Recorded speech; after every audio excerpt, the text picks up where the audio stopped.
तर आपण पाहतोय लोकसभेच्या निकालानंतर अनेक राजकीय घडामोडी दररोज घडताना दिसतात। तर अभिषेक बॅनर्जी यांनी उद्धव ठाकरे यांची भेट घेतली आहे। दोघांमध्ये बराच वेळ चर्चा झालेली असून लोकसभा निवडणुकीच्या निकालानंतर आम आदमी पक्षाचे नेते आणि समाजवादी पक्षाच्या नेत्यांशी फोनवरून बोलणं झालं।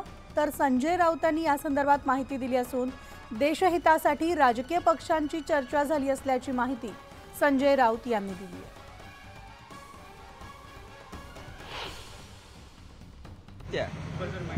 पण सदिच्छा भेट म्हणून आम्ही त्याकडे पाहतो। एकमेकांचा विचारांचं आदान प्रदान होत आहे। भविष्यामध्ये कोणती पावलं टाकायची। मोदी सरकार बनवत असले तरी ते अल्पमतातलं सरकार आहे। भारतीय जनता पक्षाला बहुमत नाही। भारतीय जनता पक्ष कडबोळं सरकार बनवते, खिचडी सरकार बनवते आणि ते कितपत टिकेल आणि देशात स्थिरता राहील का याविषयी शंका आहे।